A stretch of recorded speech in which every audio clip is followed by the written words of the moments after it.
Good morning. It's Bob Steele on WTIC.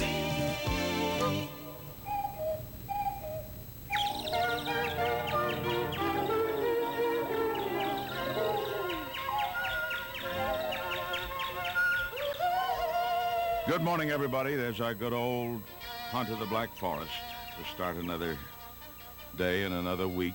Bob Downs is our engineer, and if anything goes wrong, we'll blame him. Good morning. You're just tuning in, are you? Welcome to our little show here. Good morning. Buongiorno, Calimera, and other good mornings. I'm only pretending I don't know any of these languages, but I know how to say good morning in a couple of them. Foreign cities today. Maybe you're flying to one of these places. You want to know how to dress. If you're going to Mexico City, a high of 78, showers. If you're going to Rio de Janeiro today, the high will be 74, and it'll be partly cloudy. And it will be 74 and partly cloudy, even if you're not going there. And the time now is 22 minutes past 6 in the morning. And if you're leaving for work right now, don't forget your keys and your lunch and the badge. And we're about to find out how the traffic is doing out there. Our first traffic report of the morning is coming up. WTIC's Air 1 and AAA's Mike Allen. And now here's Mike. Westbound 84 is plugged up out of Manchester, approaching and passing exit 60, and East Hartford another jam from just after exit 57.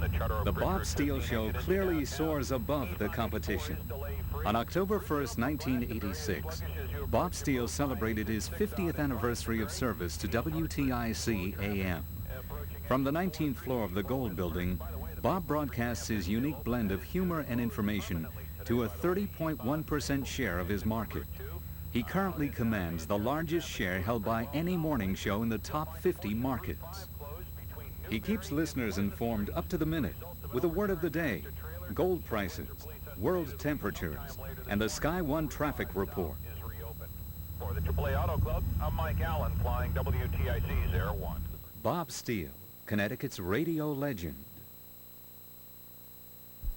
The Bob Steele Show runs Monday through Saturday from 5:30 a.m. to 10 a.m. When Bob started out in radio, Jack Armstrong, All-American Boy, was a popular radio program. Randolph Scott was starring in The Last of the Mohegans at the movies. No other radio personality has been on the air longer with the same station. Bob, a 50th anniversary is very special, and I know there's a great deal of pleasure involved in that. But I suspect you might also have some mixed feelings about your 50th. Well, I'm a little sad and a little bit happy, too. Happy when I think of being able to lie in bed until 5:30 or 6 o'clock in the morning instead of jumping out of there at 4:20, especially when the weather is bad. We've got a storm. I can lie in bed and might even stay there till 7 o'clock. But I will miss it because I'll miss the people that I work with and the people in the audience that I've come to know. Well, what do you do on Sunday mornings? Do you sleep any later on Sunday mornings? Oh, I usually get up before 6. I'd say 5:30 to 6 o'clock. I like to go out and wash my car if it's a nice morning, nice and clear. Take it down to one of these places where you wash the car yourself, you know? Yeah. I do a good job on everything, the white walls and the works. And then I pick up some bakery goods and go home and make some coffee, and pretty soon my wife comes down. We have breakfast, and it's just a nice, relaxed morning. Sundays are great. Bob Steele was born in Kansas City, Missouri in 1911. From the age of 8, he held a job to help support his mother. He started boxing at the age of 16. I love baseball and boxing. I never was a good baseball player. I wasn't a good boxer either, but I got interested in baseball when radio first came out, you know, in the early 20s, and especially listening to the World Series back in the 20s, and boxing bouts with Graham McNamee, describing Clem McCarthy, the old-time sportscasters. Got me interested in boxing, and in 1927 I started boxing myself as an amateur and as a lightweight, 135 pounds, when I was 16 years old. And I had 52 amateur fights, and I was lucky enough to win 30 of them. And when I turned professional, I just thought I would try a few professional fights. I'd see if I could do it, you know. It was, made me feel pretty good to be a professional. And I won my first professional fight, but I lost the next 12. And altogether, I lost 14. I always like to think I was robbed 14 times. Fought 2 draws, and I won 2 out of 18. And then my mother said, you know, it wouldn't be a bad idea if you gave this up. I was fighting for the championship of the world, and Bob Steele was right in the front row doing it on TV, for TIC, I think it was. And at the end of the second round, I looked down, and Bob said, give him this uppercut. So I went out, hit him uppercut, and knocked him out. So I owe Bob that KO. I was a pretty fair boxer, actually, Joe, if I do say so myself. And I moved around pretty well. You know, I knew a left jab from a right cross and a left hook and all, but for some reason, when I get hit on the chin hard, it would slow me down. And he told me, he who hits and runs away lives to fight another day. That's what Bob told me. That's why I'm still here. Right. As a teenager, Bob used his Indian Chief motorcycle to deliver prescriptions for a local pharmacy. In 1930, Bob moved to Los Angeles. At first, he delivered messages for a bank. Bob started announcing motorcycle races and got a job as a salesman for the Indian Motorcycle Company. This led to work as a Hollywood motorcycle stuntman. We had a dirt road, and you could go 35 or 40 miles an hour with a motorcycle on this dirt and gravel, which would let you skid easily, you know. Throw on a back brake all of a sudden and lean just a little bit, and wham, you'd go right down in a big cloud of dust. Looked terribly dangerous. Of course, we had leather, we had padding under our uniforms. And I worked in pictures with Joan Bennett and Joan Crawford and a great many stars. Spencer Tracy in a picture called Disorderly Conduct, and actually was able to teach him to ride a motorcycle up in a close-up, up to stop. He was a policeman. How did you manage to come east? You left from California? It was the spring of '36, and the motorcycle races were starting here in Hartford. A friend of mine who had been a racer, motorcycle racer in California, quit the game and decided to promote racing, and he came here in 1935, and he did so well that he decided he would go again in '36. And he knew that I'd been announcing motorcycle races out on the coast, doing the public address work at various stadiums, and also a few radio broadcasts. And he wanted me to do the public address work here in Hartford. I owned a ballpark. I came to work in the ballpark. Not for me, for motorcycle races. And I used to announce my ball games. And you know, when we got all through, the year was over. I said, go to TIC and get a job. He said, what do I know about radio? I said, nobody knows anything about radio. And if I were you, I'd go up there. I'll see you next year. He walked out of my place, walked down on State Street, put 10 cents down for a movie. Girl says, come back in 10 minutes. And you see the picture from the beginning. P.S. He looked up the travelers, he walked over, and somebody said to him, what do you want, Bob? He's met him from the ballpark. I'm looking for a job. Go upstairs, you get it. I took an audition, I read some news, and they gave me commercials to read and asked me to describe a parade or a boxing match or anything, you know, just to see what I could do. And they gave me the job. The boss said, oh, you can go to work tomorrow. I'm sure you've met many prominent people as the result of being a sportscaster and with your morning broadcasts. Did any of them have any special meaning to you? Oh, yes.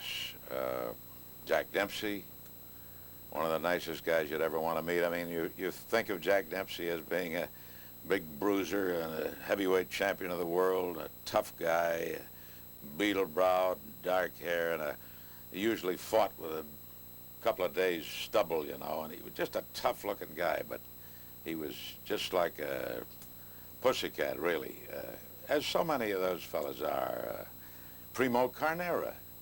Couldn't think of a more menacing character than the 6'7", 265-pound hulk of a man, heavyweight champion of the world. He was champion for a short time, till Max Bayer got a hold of him. And he was a great guy to meet, really. I enjoyed meeting him. He was warm and funny and really just the nicest kind of person, his character, I mean.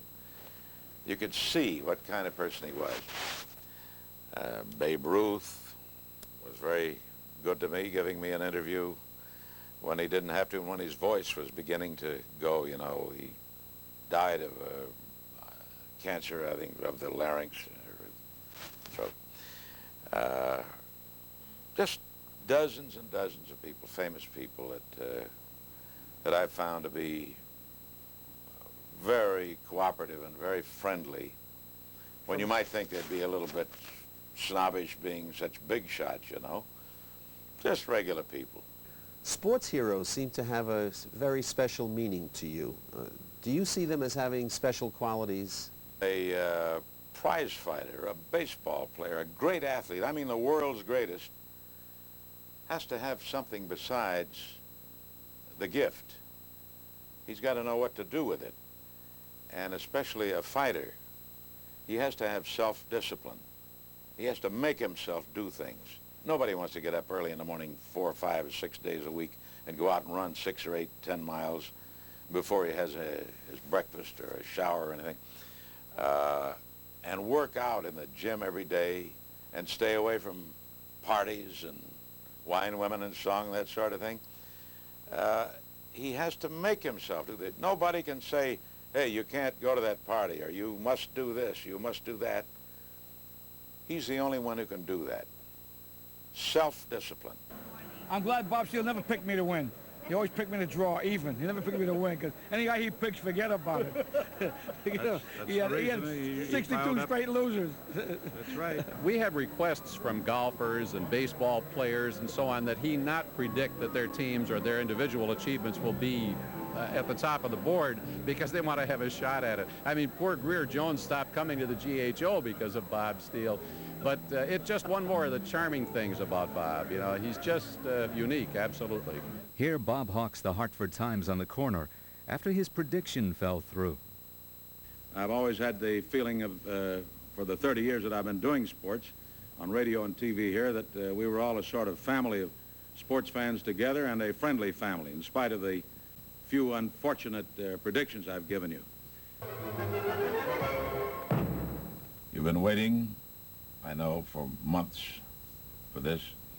I think the Angels are going to beat the Red Sox in the American League playoff, and I believe the Houston Astros will upset the Mets in a resounding upset in their playoff. Then the Astros and the Angels will meet, and the Angels will win the World Series. Now, that is official. So, jot it down and act accordingly. Bob has 4 sons and 8 grandchildren. Philip Steele works with Bob on Saturday mornings. Because he's so demanding, he's such a perfectionist. The slightest mistake, he notices it, and you know that he notices it. So you have to keep on your toes. I just know that I grew up listening to the radio, and it was a good way to grow up, but I listened not because I enjoyed it. I had to listen in my house. The radio was always on, and I gradually developed a liking for it. But that was just a permanent fixture of our home, the radio. Bob occasionally bicycles to work from his home in Wethersfield. He claims to have been late only once due to a snowstorm. Over the years, Bob has received many awards for his social service, some more serious than others. His charity work has certainly gotten him into some strange situations. Bob's first book, entitled Bob Steele, A Man and His Humor, enjoyed 3 printings. Bob is also a talented cartoonist. Which month has 28 days? Anyone know? I heard you out there, you said February, didn't you? And you said sometimes that's 29. No, all 12 months have 28 days. Yeah, that's the answer to that one. You kids, well, the kids have gone to school. They won't hear this, I'm afraid. Oh, that reminds me. I have a letter from a listener in Amherst, Massachusetts, wants to know whether they have a 4th of July in England. Yes, they do. And they have all the other days, too. All the other days in the year. Now, our word for the day is reprise, R-E-P-R-I-S-E, reprise. One might think it was reprise. Reprisal, R-E-P-R-I-S-A-L. Different word, though. Reprise in music, a repetition of a phrase, a return to an original theme. Reprise. And the 11th President of the United States, James K. Polk, 1845 to 1849. Incidentally, he died shortly after he left office in that same year, 1849. James K. Polk. And speaking of words, back to words, some of you long-suffering listeners are familiar with the phrases that I have telescoped. And I asked you to contribute some, too, and some of you did, some good ones. Haven't mentioned this in over a year. I think it's been more than that. Anyway, the idea is take a phrase or a combination of words like the superintendent of a zoo, for example. He should be known as a superintendent. This saves a lot of time and space and printing ink and everything. If everybody would adopt this, we get more and more of these. O'Hare Airport in Chicago. Why not call it O'Hareport? And I just thought of another one. In La Paloma, North Carolina, is a company called the Pierce Chewing Gum Company. Why not call it the Pierce Chewing Company? Well, I think my favorite feature of Bob Steele show is the more humorous parts when he does his little characterizations. I like that very much. The serious Bob Steele is important, but to me, I like the humorous part because, particularly in my position, I need that sort of thing. And not too many people in the media that can do that can change the roles as fast and easily as he does and carry it off so well. The word for the day, he catches me on so many. I like to think that my pronunciations are fairly good. I kid him about it. I say, Bob, I really think you do a great job. All your pronunciations are perfect, which drives him up a wall. I would have to say the word of the day. The birthdays and the word of the day. I get a feeling whenever I do listen between 5:30 and 6 that he's more himself. He has more jokes, more humor, more of his own personality that comes across. And here comes your 7 o'clock signal and the news. Check your clock.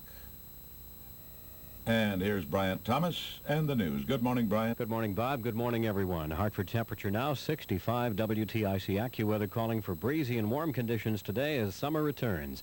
A high of 81. We're a bank that does business with everyone from 16 to whatever age. And Bob's appeal tends to span all those years. And so it's a really good buy, and particularly in a day when we're dividing everything up demographically. So we buy only young people or only middle-aged people or only older people. Bob delivers all of those audiences, and we think that's really very useful. Now, let's have a look at our tiddlywinks from the teletypes, see what we have in the way of little items of little importance. And I don't know what happened to them. Here we are.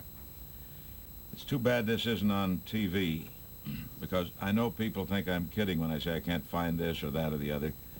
If we were only on TV, we could prove that. Anyway, here we go. The heading of a Woolworth ad in the Philadelphia Inquirer read the other day, quote, back-to-school sale.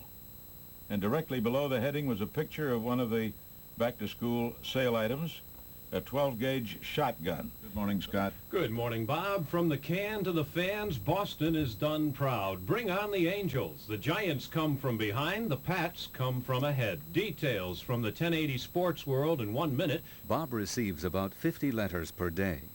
He answers them all himself. One of Bob's features is the birthday list of those 80 and over. Harold L. Gurney, Meriden, born 80 years ago today in Kansas City, Mo. By George, that's where I was born. How about that? No, he's 80. I was going to say maybe we were born the same day, right next door to each other. You never know. But he is a little older than I am. I'm pushing 50. Catherine Gravoski. I pushed it clear over the cliff. Bob was honored recently for his 50 years at WTIC AM. He received an NBC Emmy to add to his collection of awards. Governor O'Neill and Mayor Milner of Hartford each declared October 1st Bob Steele Day. Everybody is here tonight to honor Bob Steele and his 50 years in WTIC, and the governor of the state of Connecticut is honored to be in his company anytime. And I'm here tonight also to wish him 50 more years at TIC or wherever he wants to be. Go to it, Bob. Go get it. To commemorate Bob's love of the English language, a $50,000 endowment was bestowed on the Literacy Volunteers, and a Literacy Learning Center was named after Bob. I only wish that my parents could still be around to hear the nice things that you said. I know my father would have been very proud to hear these wonderful comments and all the nice things that you've said. And I know my mother would have believed them. Henny Youngman provided the evening's entertainment. Bob Steele. Bob, we've known each other for about 20 minutes. Bob, let me shake hands with you first. Beautiful guy. Bob Steele, nowhere in this country but in America can a man come from a poor neighborhood and help his family by shining shoes and selling newspapers and looking towards a dream. And finally, tonight, that dream has come true, where today is one of the best-loved men in the entire nation. But enough about me. I know what anniversary this is of Bob's, and I know how old I am, and I could just stand here at his party and say he's not only been a friend to everybody in the community, but he's a tradition. He's a superb human being, besides being so extremely talented, and we just are thrilled to be associated with him. Bob Steele is a very bright man. He knows our profession. He's a performer, and he knows what is necessary to make a program go. And I'm grateful to the people who gave me a job in the first place, to the late Paul Morency, who was the first one to say, okay, you've got a job. And then, from then on, it was the company, WTIC, which was then owned by the Travelers, overlooking the mistakes I made and keeping me on, and the wonderful people in the audience for making up that audience that has given us a pretty good rating in this whole nation. And I just want to say to every one of them, thanks a million.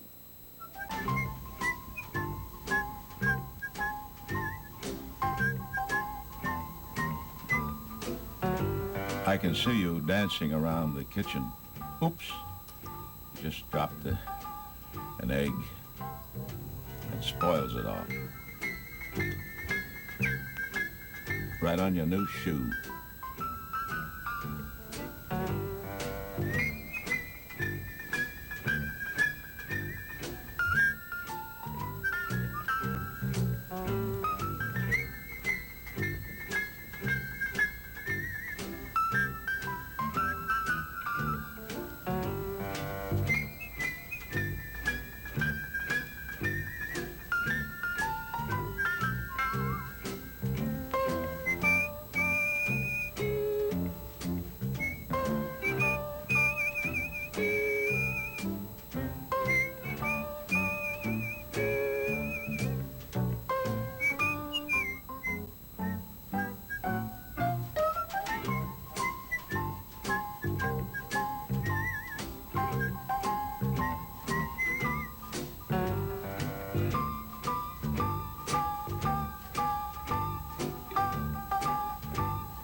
Old Bent would be furious if he knew I was whistling with that, spoiling his record. Bent Fabric and Alley Cat.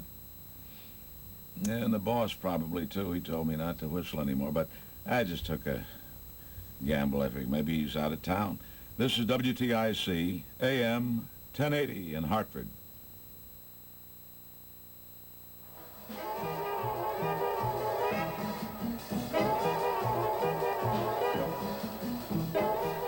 Bob, that's been delightful. We've been sitting here in the studio watching the program as it's going off the air, onto the air. How'd you feel about it? Looked like somebody else to me. I mean, it was rather interesting because one doesn't see oneself. Yeah, for 50 years, as a rule. You've not been able to watch yourself perform. This was just a charming. I enjoyed it. I really did. I thought I was great on the whistling. You enjoyed that? I'm only kidding. Incidentally, you folks out there that would like to talk to Bob and ask him any questions, we'd be delighted to take your calls. Please call 247-2424. That's 247-2424 if you have any questions for Bob Steele. The first question that occurs to me, Bob, is that it was October 1st of 1936, 50 years and some days ago, that you started on WTIC. How has Hartford changed? What differences do you see in the town itself? Well, we have a lot of new buildings, of course. The skyline has changed, and the stores, G. Fox and Sage Island are about the only ones that are still on Main Street downtown. I mean, we used to have Steiger's and Brown Thompson's, of course, and Wise Smith, and the theaters, Strand Theater and on Main Street, up opposite Fox's, and down a little farther south on Main Street, Lowe's Poli Palace and the Lowe's Theater, two big theaters, fairly close together, beautiful theaters. And there was the old Parsons that was nationally famous, although they were just beginning to tear that down when I came to town. And I had nothing to do with it, but I mean, it just happened that they were... Where did you buy your clothes back then? Destroying the building. On Asylum Street, mostly, there were several clothing stores. Leopold Morse, I remember the manager there, Clarence Ludwig, who sold me a suit in 1937. I still have it. It's my other suit. I thought I might wear it tonight because it looks better than this one, but there was Gemmel Burnham, Catton's, and so many stores and theaters down on Asylum Street, the Allen and the E.M. Lowe's on Asylum Street, and the Princess and the Regent, I believe they were on State Street. There were lots of theaters and lots of stores that are gone. On Asylum Street we had a couple of great cafeterias, the Georgia, where you could get a wonderful breakfast with fresh fruit, and I mean a big bowl of fresh fruit, Joe, and a wonderful bran muffin, delicious, made right there on the in the bakery there in the Georgia, and a great cup of coffee for a quarter. And the California, which was down a few doors from there on the same side of Asylum Street, very popular restaurant. And you know, these things are all gone now because nothing is permanent but Bob, change. We still have you, Bob. Well. And we also have a telephone call, 247-2424. Hello. Hi, Bob. Yes. How you doing? All right, how are you doing? Paul Revere writing in with the late score. You remember that? Yeah, that was a long time ago. It sure was. Listen, I'm Ed Kelly. I'm principal of the Wakely School in Wolcott, a good friend of Bernie Gaida. And I've told Bernie we'd like you to come down to our school. You are truly a Connecticut legend, a Connecticut historical. Well, thank you very much. Have you a question for Bob? Yeah, listen, your greatest moment in sports. Well, thank you. But don't spill that drink on your tie. Let's both listen and hear about Bob's greatest moment in sports. I assume by that he means what was your most exciting moment? What My first amateur boxing bout. There were about 500 people in the auditorium, and I was very nervous because I'd never boxed before a crowd. I was 16 years old, and my opponent was about 19, which seemed much older, and he sort of scared me a little bit. But I did a Gene Tunney. I got on my bicycle and I backed away most of the fight, and I outpointed him. That was a mistake, really, that winning my first fight, because that gave me the confidence to go ahead and have another one. And it wasn't really good for me in the long run. That, I would say that was one of my greatest moments. I can remember that very distinctly. It was in 1927. With the first few questions, I'd like to take you back a ways. How has radio changed in the last 50 years? Is it a much different media now than it was before? Well, I think so, yes. We have, or did have, many more live programs in those days. We had live orchestras, live drama. I'm sure many people remember the Guy Headland Players, and they did a great job. They were really an accomplished group. Guy Headland was a taskmaster, but he knew what he was doing. He was a great actor himself, had been in Hollywood in the movies. And we had lots of little musical groups and singers, and sports, of course, live, that is, sports reports and news and all. And now today, naturally, we still have sports reports and news, but we don't have the music is all recorded, and we don't have drama, live drama. And so I would say the main difference is in the canned variety of entertainment that we have more of now than we used to. Used to be that the networks wouldn't even use a recording for a sound effect. They insisted on live sound effects. I mean, if a man wanted to make a sound of a horse clomping down a brick roadway, he would use a couple of coconuts. You know, you've probably seen those pictures of them doing all kinds of sound effects live. But I mean, they had the sound effects on records, but they wouldn't use them. They wanted everything to be live as far as possible. Bob, your new book has a number of letters from your listeners. There's one letter that I enjoyed from a Jim Ingraham in Hamden, Massachusetts. And Jim writes, I was attending the auto races one day many years ago, and you were the public address announcer. I was with a reporter from the Springfield, Massachusetts newspapers, and he asked me if I had ever met you. I said I hadn't, and we proceeded to the top of the stands to the announcer's booth. At intermission, you were interviewing a famous French race driver and asking him questions, and he was answering in a distinct broken English, mostly French accent. On arriving at the booth, we discovered you were all alone and had been interviewing yourself. I remember that. He was a famous French racer, Antoine Francois Michaud. And after he won a big race there in France, they had a big parade down the Champs-Élysées, and he was the focus of attention there. And so when he came to this country, of course, I had to interview him before this auto racing crowd, and I thought they'd enjoy it. And of course, he was a fictional, non-existent character, but I had a lot of fun doing that. We have another phone call for you, 247-2424. Hello? Hi, Bob. Yes. Where have the 50 years gone? You know, I'm a charter member of the Bob Steele fan club. And, really? I've listened to you for the whole 50 years you've been on the air. Well, thank you. And where have they gone? I just can't... You know, I look back, Bob, and I remember when you used to broadcast the motorcycle races at Brainerd Field. Buckley Stadium. Buckley Stadium. Yeah. You were laying, I can see it as if it was yesterday, you were laying on top of the dugout with a microphone in your hand announcing the races, or describing the races. And, gee, I just can't imagine 50 years have gone. But you've given us 50 years of, well, pleasure, and I certainly enjoyed listening to you, and I know that many, many others have, too. You're retiring next year. How'd you like to audition a 73-year-old to take your place? Well, let's listen to the answer. Let's do that. Let's arrange an audition, because at the age of 73, you'd have a couple of years left anyway. That's what I figure I have, maybe another year after this year.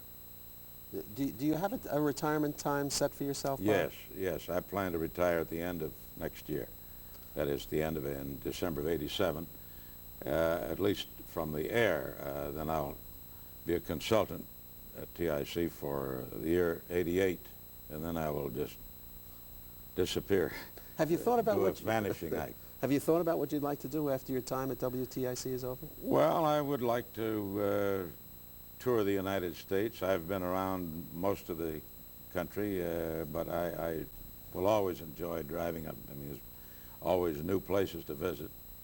And rather than going overseas, I'd rather see the USA. Mm-hmm. And I really would like to see it on a motorcycle with a sidecar, and my wife in the sidecar. Shirley in the sidecar? But she won't go. I've asked her a dozen times how she'd like that, thinking that each time she might begin to break a little bit, you know, but she said no.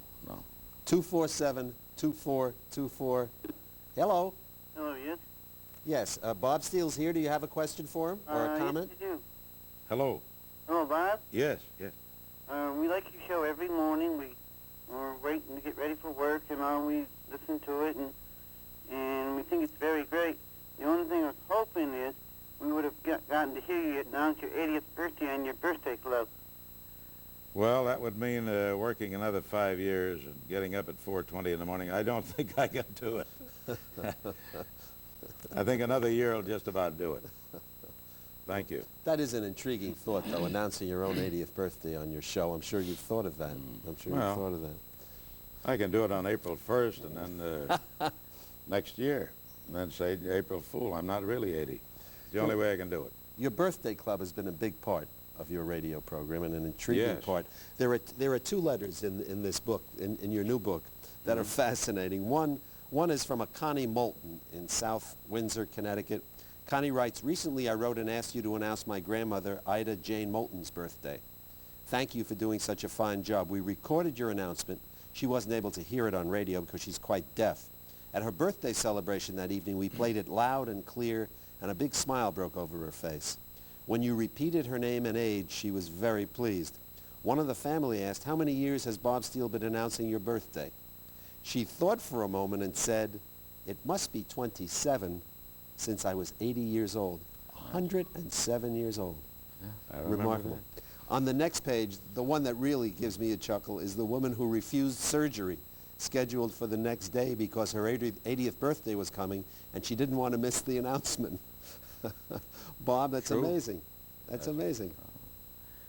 I'm glad they feel that way about it. Tell me about the birthday club. When did you start that? Oh, I would say it was about 35 years ago. So I can't tell you exactly, but I would say it was at least 35 years ago. And I just thought that, you know, these old folks, at that time, I didn't know what old folks was, really. I mean, I didn't realize that someday I might be one of them if I could just ride that motorcycle a little more carefully.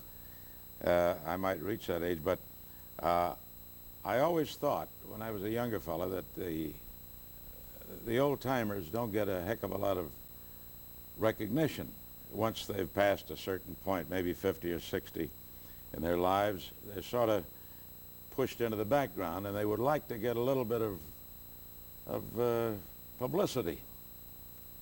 And so I thought we'll just put their birthday on, and it can't be too many, you know. I thought 3 or 4 every day, maybe. And then I began to think that we might get too many of them, so I was going to start out at age 70. And I thought I'd better push it up to 80, so we'll reduce that number. And so we've been doing it 80 and above ever since. And wedding anniversaries, I was thinking of putting on 50th anniversaries, but there'd be too many of them. So that's why I made it 60. I have to be 60 years married. Because, you know, I just can't handle too much. There's no telling how this might blossom and could get out of hand. We have another call. 247-2424. Hello. Hello. Yes, hello. Oh, hi. I have a question for Bob. Good, good. Bob, back in 1939 or 1940, I was just a little kid at Lake Garda in Unionville, and I used to hear you say in the morning, or you used to play a record called The Lion and Albert by Stanley Holloway. That's right. What I think happened was you wore the record out, and you had to do the record yourself. And after a while, you had a sequel to it, The Return of Albert. That's right. And I think of you every time I hear you on the radio in the car and all that. And I try to repeat the line in Albert. There's a question I would like to ask you. Could you say it now? Do we have time? Yes, we certainly do, Bob. I would love to hear it. Take 3 or 4 minutes. Would you want to identify yourself? You don't have to. Yeah, my name is Lloyd Drager, D-R-A-G-E-R. Back then, they used to call me Sonny Drager. Where are you calling from? I'm calling from Old Saybrook now. Old Saybrook. Well, thank you, Sonny. We're going to get right to it so that we can fit the entire thing on the program. Watching you. Thank you very much. Thank well, you. Bob, that was a perfect introduction.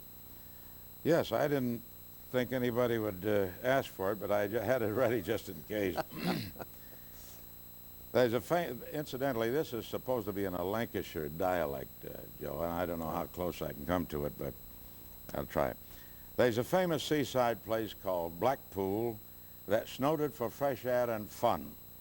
And Mr. and Mrs. Ramsbottom went there with young Albert, their son. A grand little lad was young Albert, all dressed in his best, quite a swell, with a stick with an horse's head handle, the finest that Woolworths could sell. They didn't think much to the ocean, the waves, they was fiddling and small.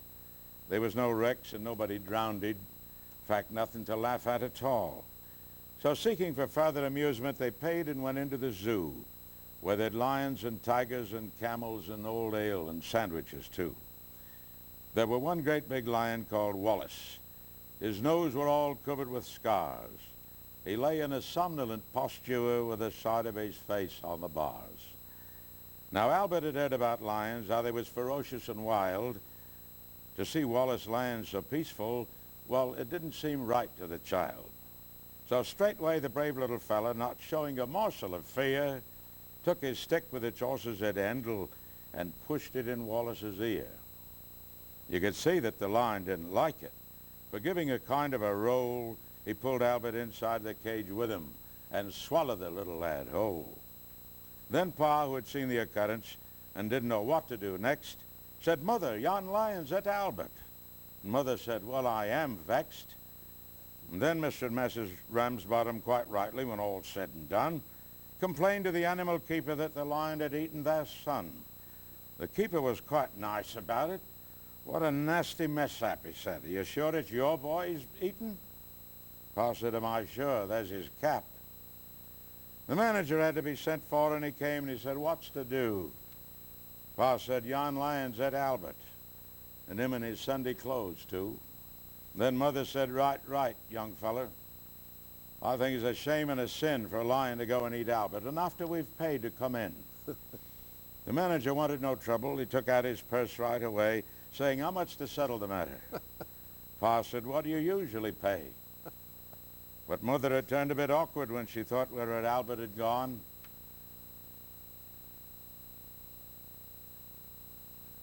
So she said, I forget what she said, but they went to the police station.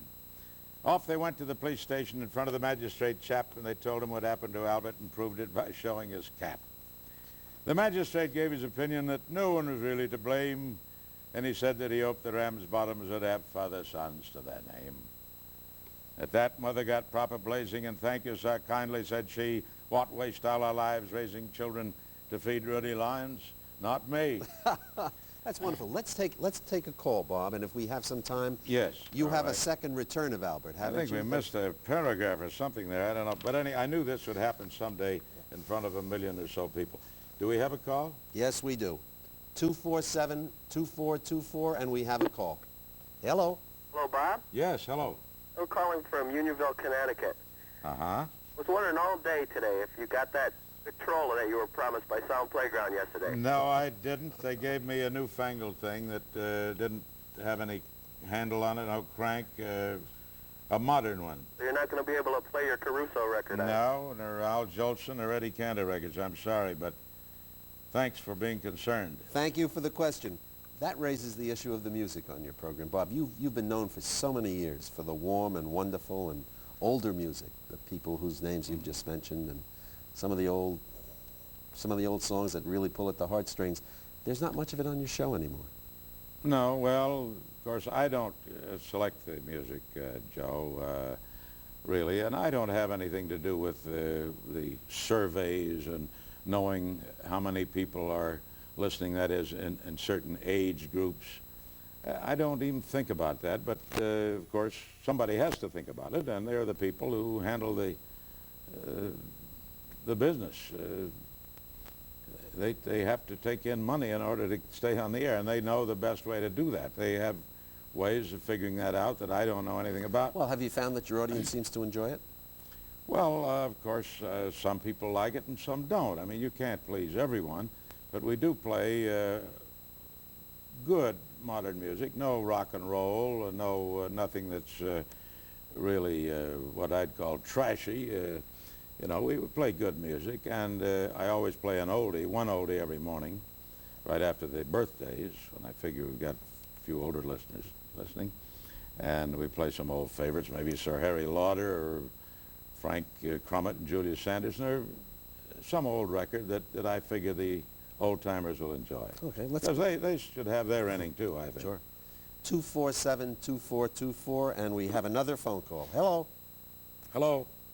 Hello, Bob. Yes, are you there? Yes, a caller from Melrose, Connecticut. Just want to say, I have no question for you at all, but just want to say how much I've enjoyed you through the years, and I want to tell you how much I appreciate the fact that you've never, in my estimation, said anything that had a double meaning or was a bit off color. I thank you again. Well, thank you. Do you want to identify yourself? Well, I'm Jim Ferris from Melrose, Connecticut. Jim, thank you very much. Thank you, Jim. That's interesting because radio has moved beyond that. Many people on the air now are really happy and have established reputations with the kind of material that you don't touch at all. That's true. They call it shock radio, and I don't think that you need talent to get an audience. I mean, I think you do need a little talent. You've got to have something besides shock. Anybody can shock you. I mean, you could, there are many ways that you could shock the audience right now, but you wouldn't think of doing it. I mean, we don't think that vulgarity is attractive. It might get a few listeners if you advertise that you were going to do something crazy like that, but in the long run, you can't win by being obscene or, you know, and doing anything in bad taste. That's my opinion. All right, let's do a first. Of course, what's my opinion against thousands of others, I always say.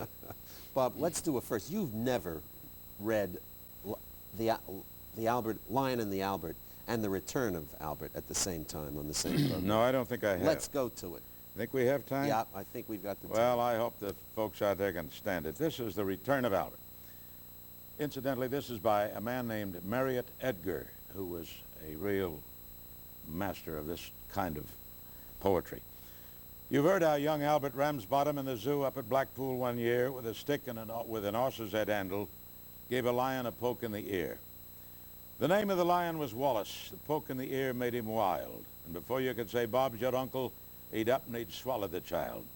He was sorry the moment he'd done it. With children he'd always been chums, and besides he'd no teeth in his noddle, and he couldn't chew Albert on the gums. He could feel the lad moving inside him as he lay on his bed of dried ferns, and it might have been little lad's birthday. He wished him such happy returns. But Albert kept kicking and fighting till Wallace arose feeling bad and felt it were time that he started to stage a comeback for the lad. So with his head down in a corner on his front paws he started to walk, and he coughed and he sneezed and he gargled till Albert shot out like a cork. Old Wallace felt better directly, and his figure once more became lean, but the only difference with Albert was his face and his hands was quite clean. Meanwhile, Mr. and Mrs. Ramsbottom had gone home to tea feeling blue. Ma says, "I feel down in the mouth like." Pa says, I bet Albert does too. Said Ma, "Just goes for to show you that the future is never revealed. If I thought we was going to lose him, I'd not have had his boots soled and healed." "Let's look on the bright side," said Father. "What can't be helped must be endured. Every cloud has a silvery lining, and we did have young Albert insured." A knock at the door came that moment as Father these kind words did speak. 'Twas the man from the Prudential. He called for the 2d per person per week. When Father saw who'd been knocking, he laughed and he kept laughing so that the young man said, "What's there to laugh at?" Pa said, "You'll laugh and all when you know." "Excuse him for laughing," said Mother, "but really things happen so strange. Our Albert's been ate by a lion. You've got to pay us for a change." Said the young fella from the Prudential, "Now come, let's understand this. You don't mean to say that you've lost him?" Ma says, "Oh no, we know where he is." When the young man had heard all the details, a bag from his pocket he drew, and he paid them with rest and bonus the sum of £9 4 and 2. Pa had scarce got his hand on the money when a face at the window they see. And Mother says, "Hey, look, it's Albert." Father says, "Aye, it would be." Young Albert came in all excited and started his story to give, and Pa says, "I'll never trust lions again, not as long as I live." The young fella from the Prudential to pick up the money began, and Father says, "Hey, just a moment, don't be in a hurry, young man." And then giving young Albert a shilling, he said, "Pop off back to the zoo. Here's your stick with the horse's head handle. Go and see what the tigers can do." Well, that's been a favorite for many years. Yes, I think we have another phone call holding. 247-2424. Hello? Bob. Yes. I'm a fairly new listener since about 74. That's only 12 years. Yes, I have a few brief tapes of some of your shows. And I wanted to ask you, what's that crazy opening theme that you have? The title of it is A Hunt in the Black Forest. And who does that? I really don't know. I believe it's Al Goodman, but I'm not sure. Al Goodman and his orchestra, I think. And another quick question, and what has happened to Ken Gary? I miss Ken Gary and the weather people from the Travelers there. Well, they went another route. You know, everything changed.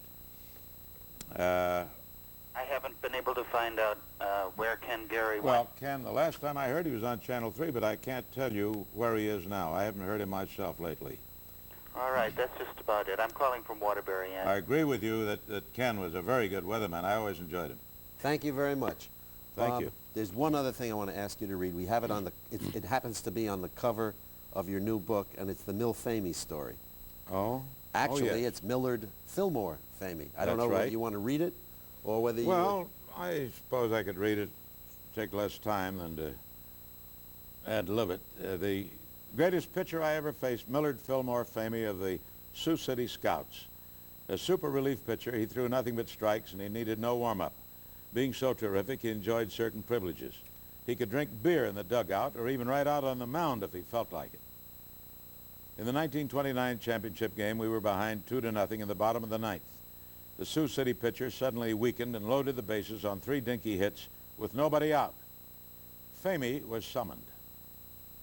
He finished 1 beer in the dugout and he brought another with him to the pitching rubber, drained the bottle and dropped it near the mound. A bit tipsy, he walked 3 batters on 12 pitches, forcing in 3 runs and giving us the victory 3-2. As I ran across the field to our dressing room, I noticed this shiny object near the pitcher's box, this bottle. I picked it up and showed it to one of my jubilant teammates who was rushing by. I said, "Look at this, would you? What the heck is it?" He studied it for a quick moment. He said, "Why, that's the beer that made Mill Famey walk us." Love that story. Love that story. I always liked it. In that story, it says it picked up the can. Yes, but it was this was 1929. They didn't have beer cans, so that's why I quickly changed that to bottle. Yes. Bob, while we were on sports, I know that you predicted, and we all watched. We watched while you predicted that the Angels and the Astros. Oh, wasn't that embarrassing a while ago? I thought it was wonderful. That was made a week or so ago. I know. Well, now that the other guys are in the World Series, Bob, do you have a prediction as to who's going to win the I think the Mets can still win it. I'm relieved, because I'm a Red Sox fan. Well, and I'm delighted to hear that. I just thought of something else. Speaking of that beer and the beer bottle, 1929, there was no beer in 1929 either. It was Prohibition. That's right. That story will have to change that. Yeah. Well, for the second edition. All right. Anyway, I think the Mets, despite losing that first game, will win the World Series. All right. Very good. Of course, good. tonight's game is the key game. If they lose tonight, it's going to be tough going to Boston for 3 games. You have another favorite sport, boxing. Any prediction in boxing? Next heavyweight champion of the world will be Mike Tyson. Oh. You can write that down, folks. Okay. Very good. Okay. And now we have a telephone call. 247-2424. Hello. Hi, Bob. Yes, hello. I just thought some of the ladies in the audience might like to hear a little more about your wife. I know I would. I know you mentioned you'd like to bring her along in the sidecar when you go traveling after you retire, but what about interests or hobbies that you enjoy doing together? All right, thank you. Well, we like to travel. As I say, we've been to Florida in the wintertime. We always drive when we go. We always go together, and we do everything together. We go out to dinner, and we would like to tour the country together, only she, of course, doesn't like the idea of the 3 wheels. She'd rather have 4 wheels on it. But she's a wonderful cook.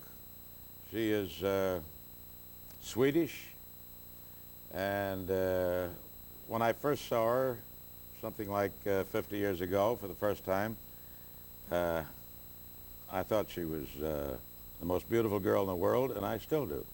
There's a wonderful story in your new book about how you met her at Travelers. And we're still on the air, on the phone? No, the phone. Did she hear that? Yes. Oh, yes. Yes. I hope my wife heard it. You told her. I think she's watching the ball game.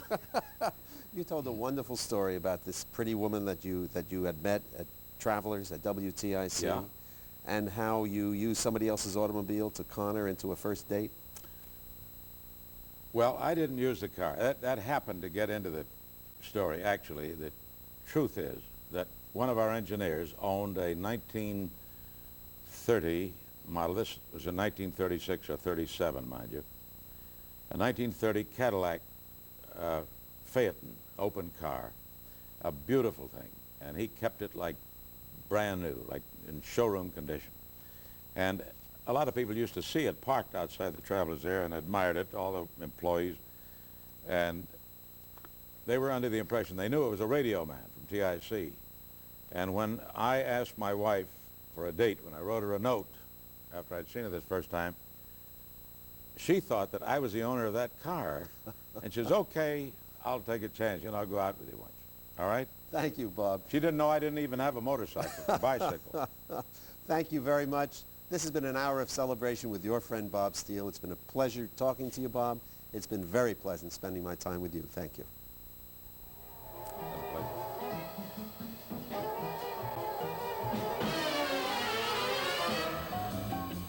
If you've enjoyed this program, tell a friend.